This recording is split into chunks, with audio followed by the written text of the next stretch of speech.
Okay, so it doesn't really matter how. At this point, it's so uncomplicated that I could just as well plug things in. So I'll take the first equation. So for y is equal to ax minus. I'm sorry. It will be negative ax over b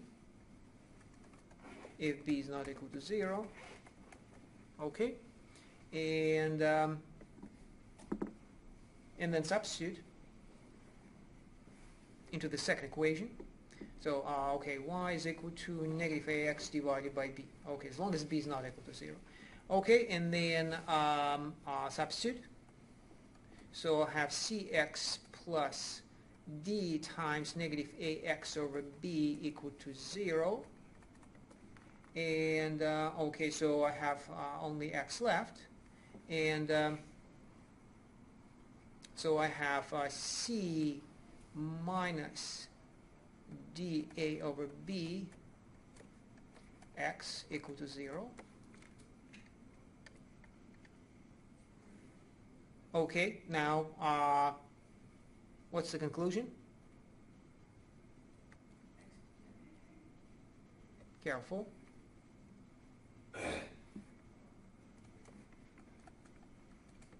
That it?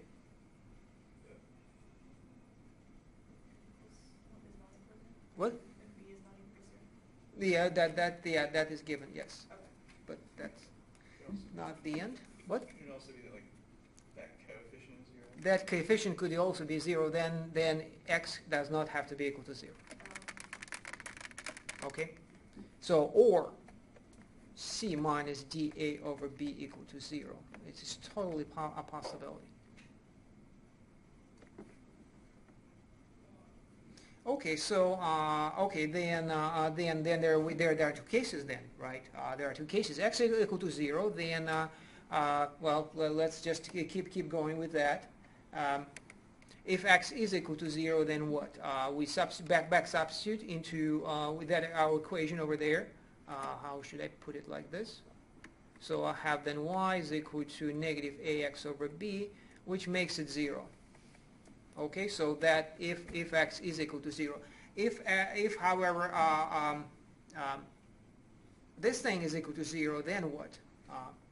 Well, let's first summarize what we have. So we don't know yet what this is supposed to mean, but let's try to summarize what has happened with the if it is. Okay, so that's one possibility that we have discovered is that so case 1. Let's say case 1, what we have here is b is not equal to 0, and what's the second condition? I want to conclude that under these circumstances, x equal to 0 and y equal to 0. So the extra condition is no. What would make us conclude that x is equal to 0 from this line over here. The other one that would have to be not equal to 0.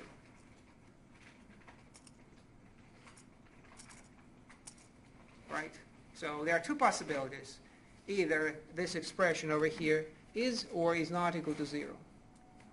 So how do I force x equal to 0? I require then the other one not to be equal to 0. Okay? So c minus dA over b is not equal to 0. Okay?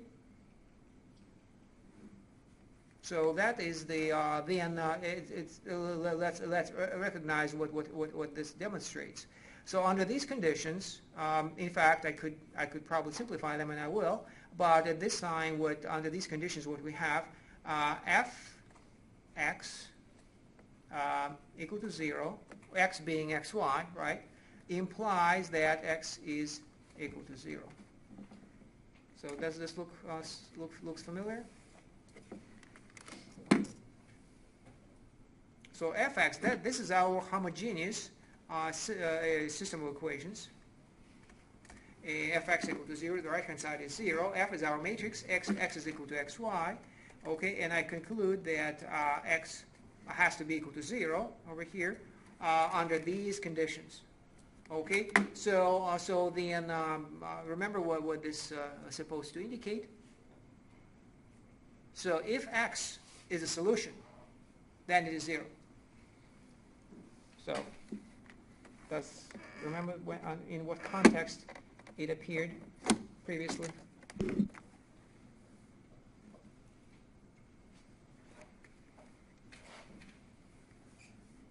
So once again, if x is a solution, then x is equal to 0.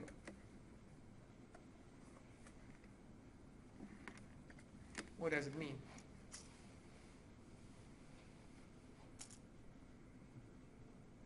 Oops, what happened here? Oop. Interesting.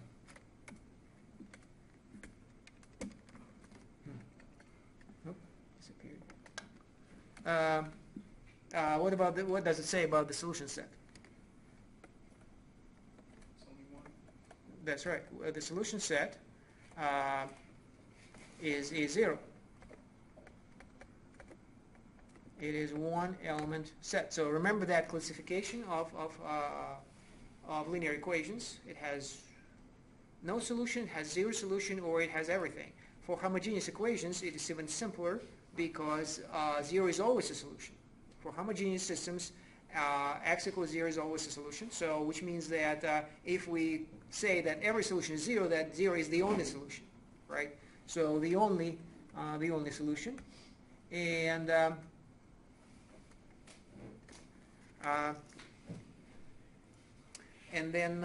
that is a characterization of our system of linear equations. And then it means that under different circumstances there might be more solutions. So in other words, are there any non-zero solutions? And the answer is yes, whenever that condition is not satisfied. Okay, so case 2, and this is how I'm going to put it, is dA minus BC equal to 0. So that is the same as what I have here. Okay, pretty much. dA minus BC is equal to 0. Okay, so then it is possible, or at least it is possible, it appears, the solution set. So there is a non-zero solution x. So f of x is equal to 0, even though x is not equal to 0. Okay, so in terms of transformations, and this is the transformation of the plane, what does it mean?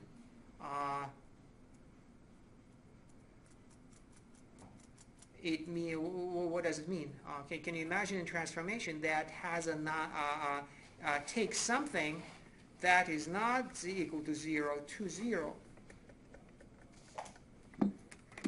Can you imagine such a transformation?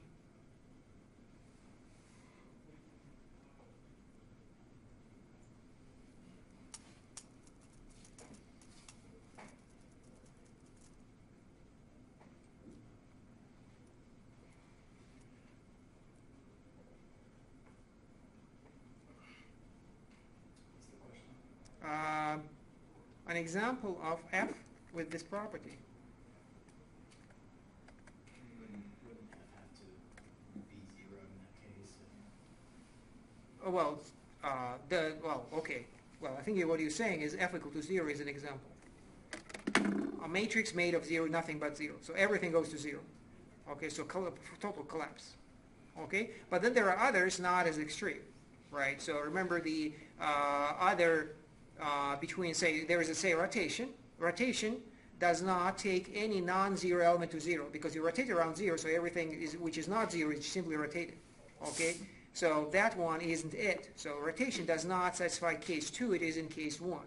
Okay, stretching also is not case 2, it is case 1. Stretching, so 0 remains 0. Okay, so the non-zero remains non-zero if you stretch or shrink. Okay, so flip also. All of these are here. So flip rotation, stretch, even non-uniform. All of them is case 1. In case 2, we have already one example, so we have 3 good examples. And we have already one example among the case 2. It is 0. There is a less extreme example. Remember that one? When less extreme examples that doesn't fall into any of those 3 categories. Less extreme case of collapse.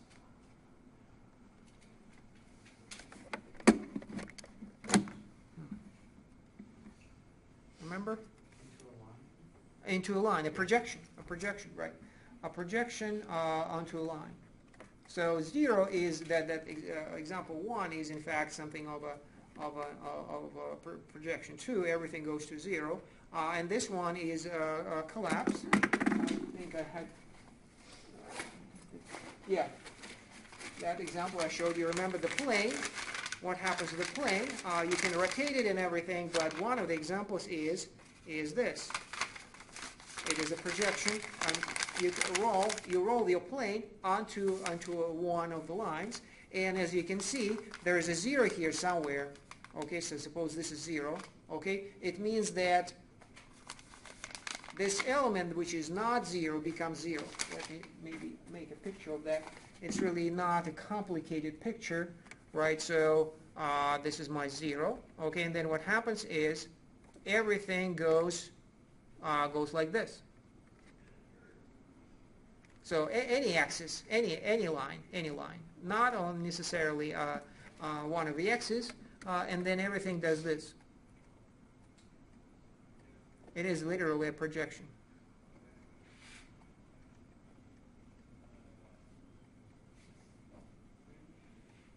Okay, and this is my 0. Okay, then do you see these axes? Where are the axes that go to 0?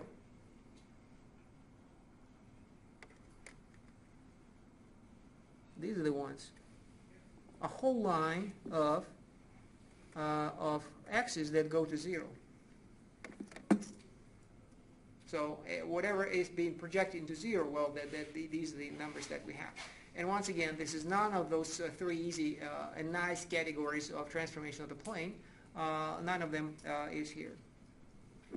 None of them satisfy this property. So then we want to distinguish between the 2 because all of these have one solution, as we just established.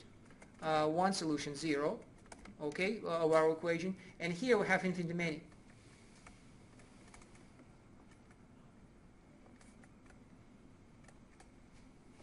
Okay, so that's case 1, one solution, just 0, and infinitely many solutions in case 2. Okay, what determines which one's which?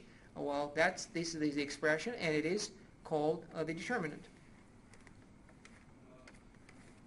So the determinant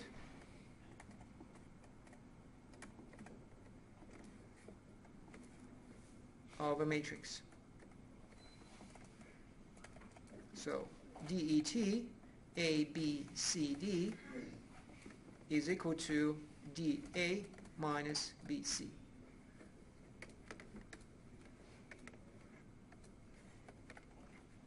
That's the definition of the determinant.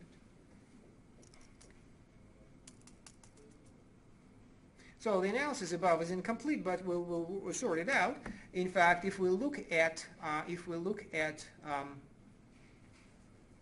the matrix, and let's look at the matrix and look at this was a very naive analysis based on nothing but just solving a system of equations using like college algebra. Now, if we look at this matrix more closely in the light of our discussion of the previous discussion of the columns that make up the matrix, you see what's it might not be obvious, but what is the expression dA minus BC when it is equal to 0? What does it tell you about those two vectors? They are equal. Not necessarily equal, but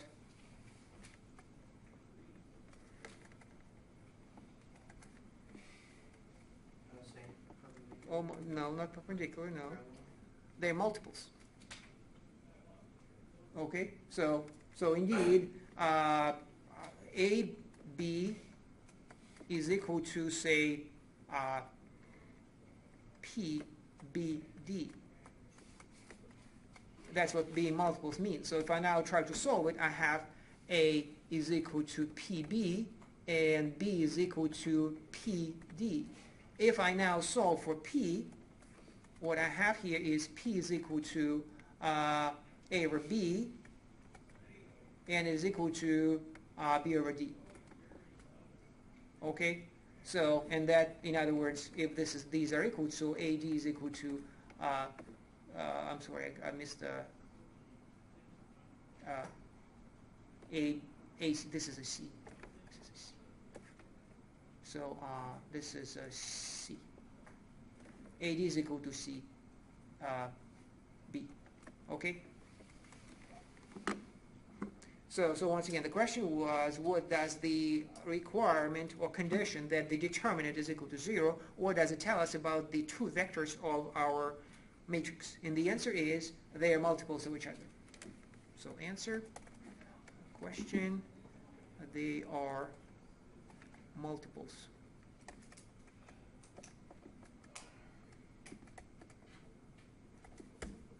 They are multiples of each other.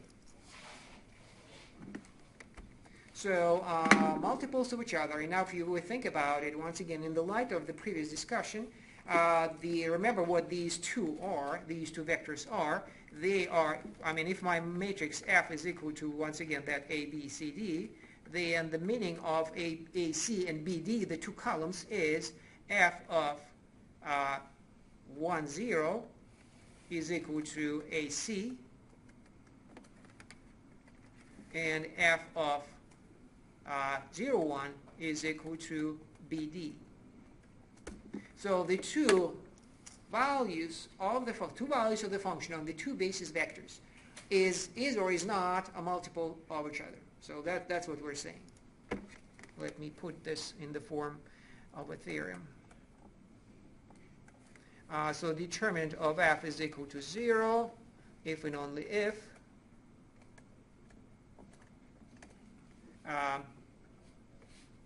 so it's 2 by 2.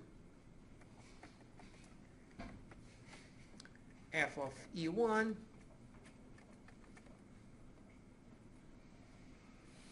and F over 2 are multiples of each other. Okay?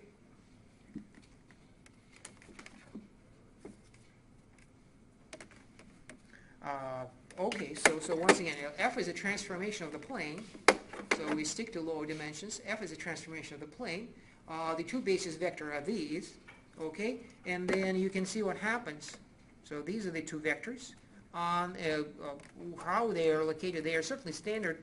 We could choose them to be the standard vectors, but not necessarily. So we have two basis vectors, and then we see what happens to them. The result is they're multiples of each other, right? So now I apply F, and what happens is this. Say, let me maybe put colors here.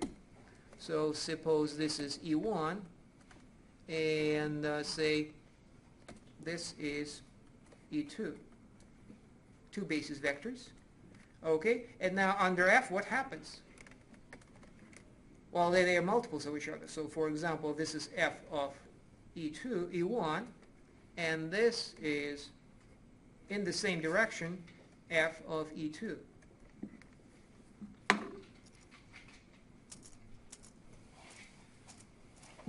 Okay, so what does it tell us?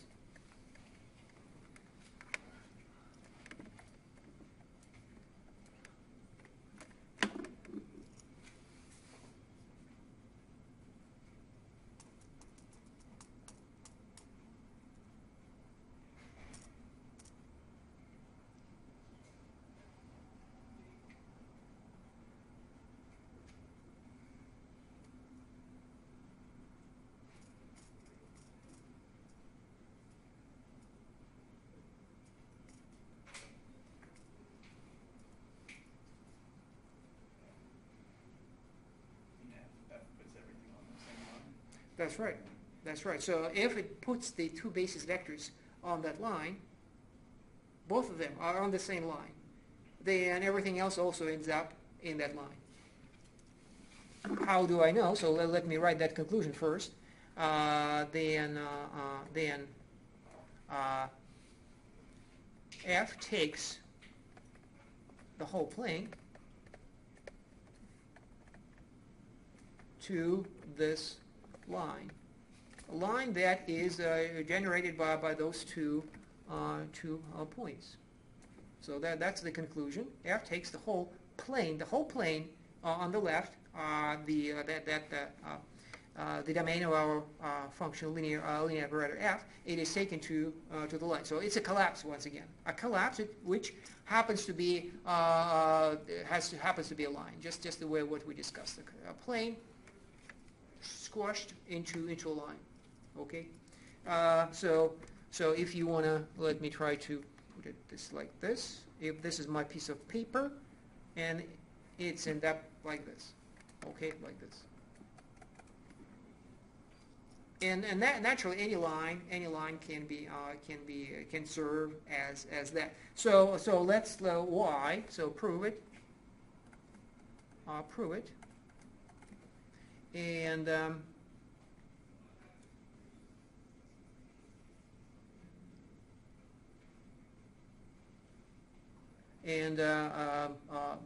how? Well, it's uncomplicated if you remember what a basis is, and this is actually quite a lot of things come together here. So y it cannot possible for another vector to another way. After all, we only say anything specific about these two vectors and nothing else. The whole discussion is limited to where each of these two vectors go, and we pointed out they just happen to be side by side. Why everything else is also there? Any idea why?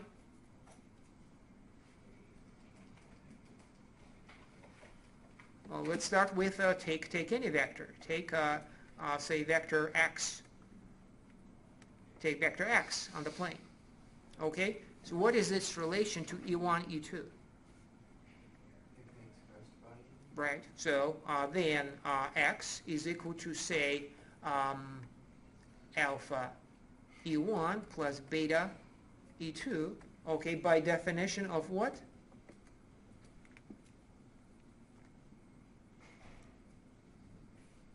Well, why do you think it can be expressed in terms of E1, E2?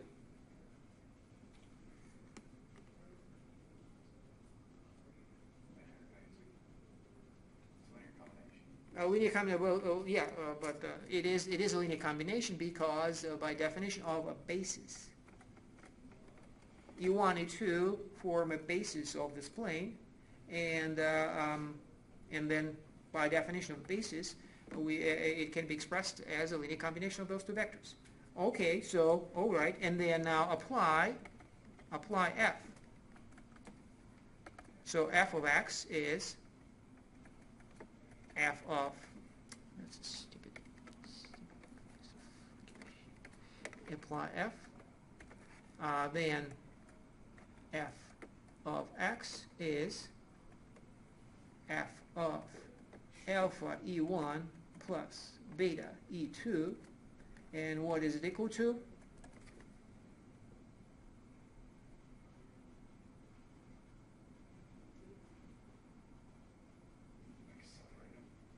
Yeah. By definition of, you want to separate them, right? So you want to separate the E1 and E2. So you can do that based on a certain definition.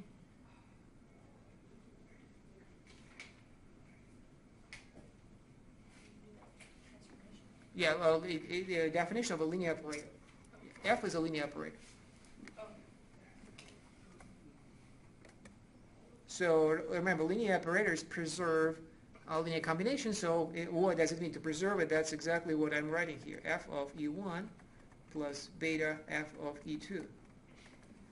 Okay, so linear combination of E1, E2 turns into a linear combination of f of e1, f of e2. So either you do linear combination, then f, that's the first line, or you do f and then do the linear combination. That's the second line. Well, that's what linearity means. It means it doesn't matter, it's the same thing. So that does not work out. If to try any function, nonlinear function from calculus, it's not going to work out. Okay, so we are studying functions that are really very simple. Definition of linear operator, and then continue on this computation. F of E1 is now, okay, so now these two, however, now are, these two, as we know, these are multiples of each other.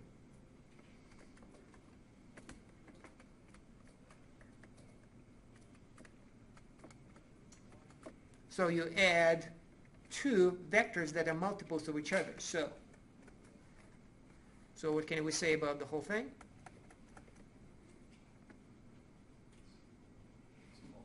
It's also a multiple of that vector.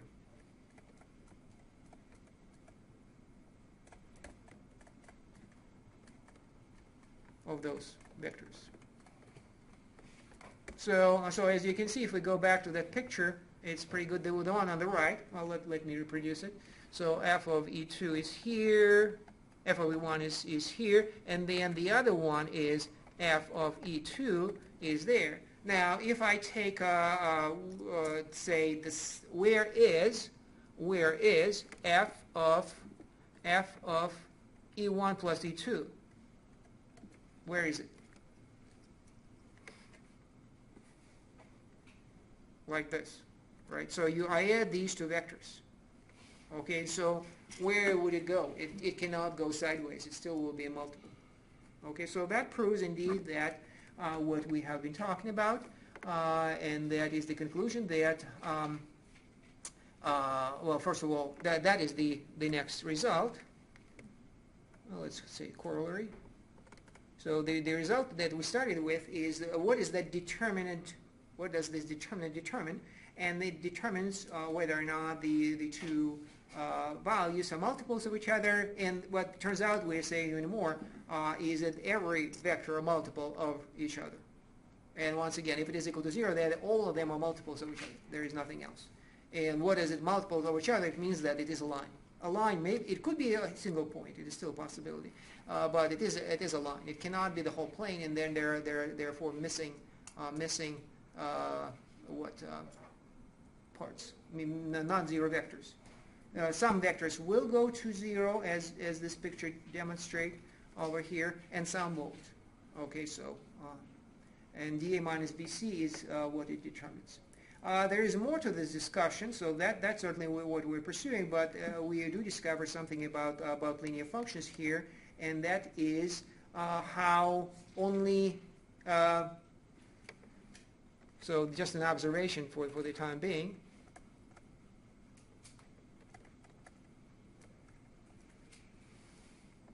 we only need f of E1, E2. Okay, so this discussion that we had here explains why, to understand a linear operator, we only need the two values, the value on one basis vector and the other one. Everything else falls into place automatically because of this discussion here. So not this discussion, I probably overstated that. This is the part of the discussion that is relevant, and it is this. So as you can see, we started with something that we knew about f of E1, f of E2, and then turns out since every element can be expressed as linear combination of E1 and E2, then we can carry out this linear operation and use the linearity of the operator to find the value of that function based on those two only. So we know this and we know that. Well, that is sufficient. So you represent x as a linear combination of those two, alpha E1 plus alpha E2, and then linear combinations give you new linear combination. Those A and B are all that I'm sorry, alpha and beta will the only thing that might be allowed to vary. Okay, so we'll take that to the next level later beyond dimension 2. But for the time being, observation is actually not entirely at all surprising. After all, remember this statement at the very top. Well, this is an n-dimensional case, but if you look at 2 dimensions, we have a 2 by 2 matrix, and the 2 columns are the images or the values of the function of those 2 vectors under the function, and they determine the matrix. Once you have the matrix, you have everything. Okay, so linear function is a matrix. Matrix is a linear function. Okay, so and we just confirm that indirectly. Okay, so the determinant. So this analysis is hopefully clear, more or less, but it distinguishes between those 2 situations. So this is the main theorem. Determinant is equal to 0 if and only if the 2 values, the 2 vectors are taken to multiples of each other, so the whole image becomes a line or a point, and under all the rest of the circumstances it's not the case. So let's take another look at these examples that we have looked at before, and this time you can see we will be paying attention to the determinant. What are you doing here? To the determinant. As you can see at the top, the matrix is in pink, F. Okay, and you can see right here the determinant, DETF, and to the right its value. Okay, so by varying the matrix, we will see what's happening to it. Okay, so we might see more things. So the extreme example we started with was, where is it? Well, let's do that extreme example, and that is the extreme. Let's do the projection. Let's do the projection, and so in other words, we need the 2 columns to be multiples of each other, and that will give us a projection. That is the. By the way, I probably should start using the proper language. F is called singular. In that case, if the determinant is equal to 0, then the matrix and the linear operator is called singular. So this one is clearly not singular. So let me do singular here. So this one, as you can see, we started with. This is a rotation of. It is rotation 90 degrees, right? Remember this one. As you can see, the determinant is 1. Okay, let me do the projection first. So multiples. Let's do it arbitrarily. 1 and 2. Okay, and multiples 2 and 4. Okay, so as you can see, there are 2. This is the domain. That is the range. The codomain on the right. But the range or domain or the image is that line. That is the line where the whole thing ended up. So the whole plane, those circles, it's like a piece of paper with circles drawn on it, and then we see where that circle is taken. And then this is an extreme example. You can see at the top, determinant is equal to 0 indeed. It is a singular matrix, singular operator, and all of those circles ended up on that line. You can even see those little arrows. Can you see the arrows over there on the right? Okay, so also these, those 2 lines, what do they supposed to represent?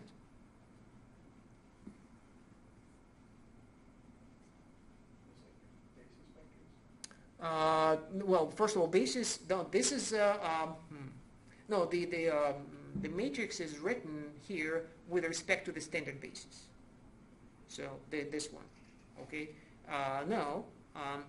The red one you can see has something to do with the outcome. What's the green line? So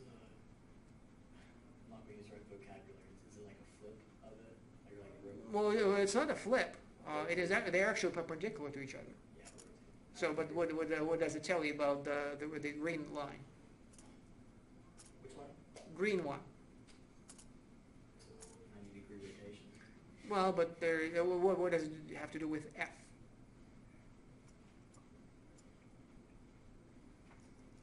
Well, we had that picture just a minute ago. So once again, well, this is the picture. What's wrong with you?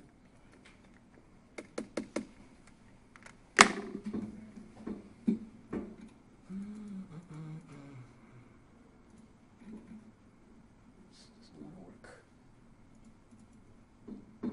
Interesting. Let's see.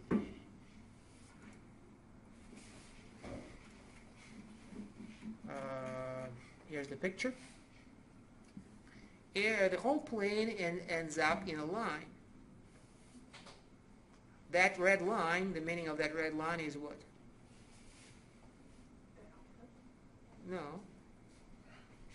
It's written there in red. It's what ends at 0. Look at it. So it's a picture. This picture corresponds to what you saw in Excel. So the line, it means that the our plane transforms our linear operator transforms the whole plane to the line by collapsing it like this. It's projection. Okay. So which is okay. That's a good description. But remember, our actual interest is to solve a linear equation f(x) equals 0. So it is that red line. Well, it happens. This one happens to be red by mistake, I suppose. Not by mistake, but by accident. The green line in the other picture is this, and this might be the red one. So those are the x's on that line over here. These are the green line. If I don't think I can click on it. Well, this line is the x's, the points or vectors on the plane that under our transformation f go to 0. So this is actually the solution set. Okay, so once again, f(x) equal to 0 is the solution set. No, is the solution set. We know it is the solution set. But there is a name for it. It's called the kernel of f.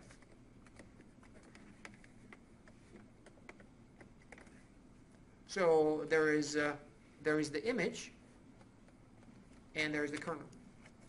So the image is the image of f is the set of all f of x, well, all f of x, which is sufficient. Okay, so once again, for this particular example, the image is that. Where is it? The red line is the image. Everything collapses on it, and the kernel is the green one, the one that only those points that go to 0. So this picture once again doesn't allow it to let me try to do it anyway. Okay. Okay, so that's the picture. This is the image. And this is the kernel of f.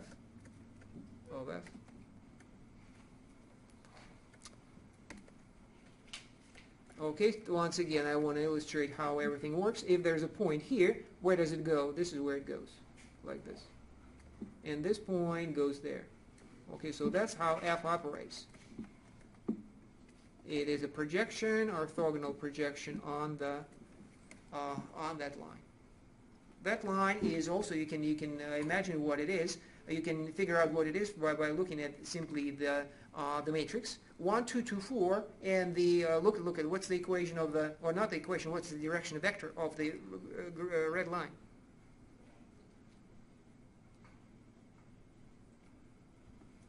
One, 2.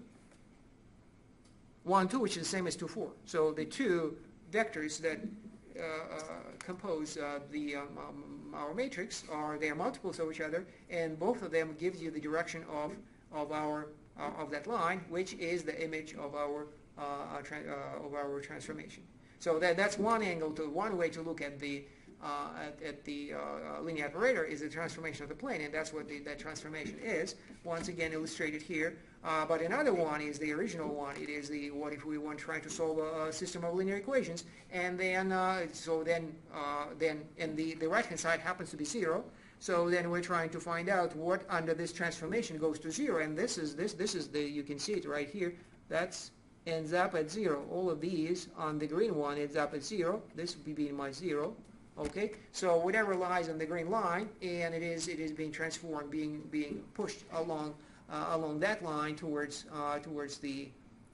It is a perpendicular projection, or orthogonal projection. So everything is pushed perpendicularly towards the red line, and in particular, if that you take the line that perpendicular to the green one is perpendicular to the red one, and which means that it will collapse to a single point. All these lines will collapse to a single point, but this one will collapse specifically to the origin. Okay, so these are the two important concepts that are illustrated here, the kernel and the image. Okay, so they are the primary classification of used for primary tool for classifying linear operators. The kernel, as will be very easy to figure out, it is determined by the determinant. And just to illustrate these two concepts, for the other case 1, transformations, non-singular transformations, flip, rotation, stretch. What is the image and what is the kernel for these?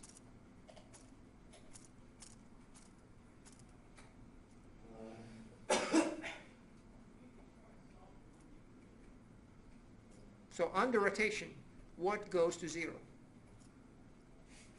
We rotate around 0, what goes to 0? Just the 0. Okay. If I flip, once again only 0. And if I stretch, so under all these examples, non-singular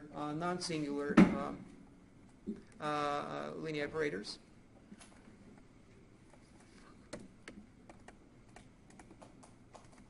Linear operators. What they have is the image I'm sorry, the kernel. The first question is the kernel. Kernel of f is 0, period.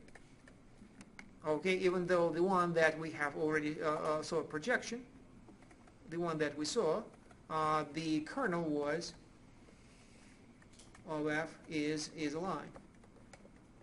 And that is the difference. That is why you have infinitely many solutions. So the kernel is the solution of that homogeneous system of linear equations, and it might have only one solution, or it might have more. And if it has more, then we have a singular linear operator. So these are singular. Projection is an example, and this is rotation as an example. Okay, the kernel is a line, or it could be everything. In fact, if I take the worst case scenario, the 0 operator, everything goes to 0. Then the kernel is everything, is the plane. So it is possible that everything is a solution. So there you go.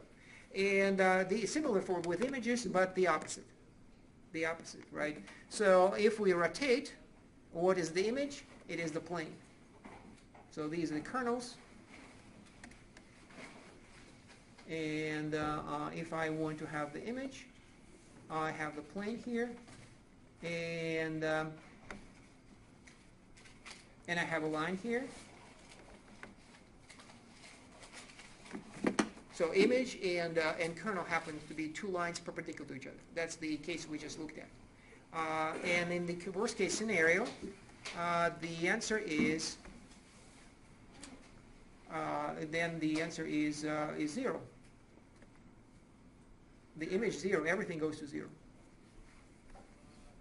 Okay, so we'll continue next time.